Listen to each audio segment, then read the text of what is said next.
World war one, जिसे the great war, the war to end all wars जैसे नामों से जाना जाता है। वैसे तो वर्ल्ड वॉर वन 1914 में शुरू हुआ था, लेकिन इसके बीज 20वीं सदी के शुरुआत में ही बो दिए गए थे। दरअसल पूरे यूरोप में अलग अलग देशों के साथ सीक्रेटली अलायंस कर रहे थे, गुप्त समझौते बना रहे थे। ये गुप्त समझौते इसलिए बनाए जा रहे थे क्योंकि हर कंट्री अपने आप को पावरफुल बनाना चाहती थी। अब अगर किसी भी कंट्री पर कोई दूसरी कंट्री अटैक करती है तो उसके अलायंस युद्ध में उसकी सहायता करेंगे।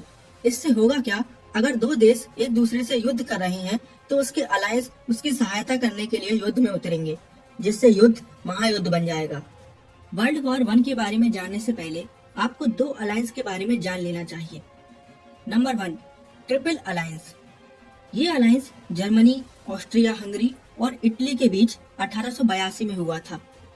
इसके अनुसार अगर कोई भी देश इनमें से किसी भी एक देश पर हमला करेगा तो तीनों मिलकर इसका डिफेंस करेंगे। Number 2, triple entente. ये समझौता 1907 में फ्रांस, ब्रिटेन और रसिया के बीच हुआ था। और अब हम बात करने वाले हैं कि प्रथम विश्व युद्ध की शुरुआत आखिर कैसे हुई। यूरोप में अलायंस बनने से नेशंस के बीच टेंशन्स तो पहले ही क्रिएट हो चुकी थी, लेकिन युद्ध शुरू होने की चिंगारी लगी 28 जून 1914 को। 28 जून 1914 को ऑस्ट्रिया हंगेरियन एम्पायर के राजकुमार आर्च ड्यूक फ्रांज फर्डिनेंड अपनी वाइफ के साथ बोस्निया नाम के एक शहर में टूर पर गए थे। इस शहर में ब्लैक हैंड नाम की एक ऑर्गेनाइजेशन ने दंगा फसाद कर रखा था और इसी ऑर्गेनाइजेशन के एक मेंबर गैब्रिएलो प्रिंसिप ने प्रिंस और उनकी वाइफ की गोली मारकर हत्या कर दी। इस घटना से ऑस्ट्रिया हंगेरियन एम्पायर के सब लोग भड़क उठे और सर्बिया को धमकी देने लगे, क्योंकि सर्बिया के राजा ने ही बोस्निया को आजाद कराने के लिए प्रिंस को मरवाने की साजिश रची थी। अब ऑस्ट्रिया हंगरी ने सर्बिया से जवाब मांगा, जिसमें वे असफल रहे और दोनों देश युद्ध स्तर पर उतर आए। सर्बिया को रसिया का सपोर्ट था और ऑस्ट्रिया हंगरी को जर्मनी का सपोर्ट था। इस तरह दो देशों की लड़ाई 4 भागों में बट चुकी थी।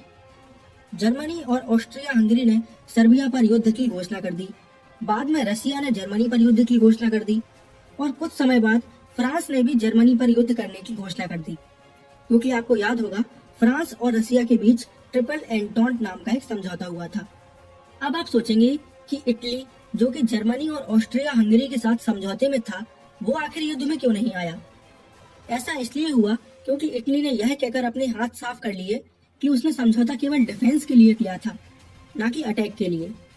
सबसे पहले जर्मनी ने फ्रांस पर हमला किया क्योंकि वे फ्रांस को रास्ते से हटा देना चाहते थे, लेकिन जैसे ही जर्मनी ने बेल्जियम के रास्ते फ्रांस में घुसने की कोशिश की, ब्रिटेन ने जर्मनी पर युद्ध की घोषणा कर दी, क्योंकि 1839 में बेल्जियम और ब्रिटेन के बीच में भी एक सीक्रेट अलायंस हुआ था और इस तरीके से वर्ल्ड वॉर वन में ब्रिटेन की एंट्री हो जाती है। जर्मनी के पास बहुत सी एडवांस टेक्नोलॉजी की सबमरीन थी, जिससे वो लगातार जल स्तर पर हमले कर रहा था। एक बार अमेरिका से एक शिप यूरोप की तरफ आ रही थी जिसमें आम पैसेंजर्स थे। जर्मनी ने उस शिप पर हमला कर दिया, जिससे 1200 अमेरिकन की मृत्यु हो गई और इसी वजह से अमेरिका भी जर्मनी पर अटैक कर देता है। इसी बीच ऑटोमन एम्पायर भी वर्ल्ड वॉर वन में एंट्री करता है, जो आज के समय टर्की का इलाका है। ऑटोमन एम्पायर ने रसिया पर हमला कर दिया क्योंकि इन दोनों के बीच काफी समय से विवाद चल रहा था। ऑटोमन एम्पायर को रसिया पर अटैक करने का यह सबसे अच्छा मौका लगा। इस तरीके से वर्ल्ड वॉर वन को 2 भागों में बांट दिया गया, एलिड पावर्स और सेंट्रल पावर्स। एलिड पावर्स के अंदर थे यूएसए, रसिया, फ्रांस, ब्रिटेन जैसे देश। वहीं सेंट्रल पावर्स के अंदर थे Germany, Austria Hungary, Ottoman Empire जैसे देश।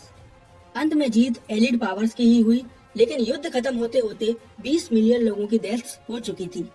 11 नवंबर 1918 को सुबह 11 बजे जर्मनी ने युद्ध विराम समझौते पर साइन कर दिया और अगले ही साल 28 जून 1919 को ट्रीटी ऑफ वर्सलिस साइन की गई, जिसमें जर्मनी को युद्ध का दोषी ठहराया गया और जर्मनी पर बहुत सारा फाइन लगाया गया।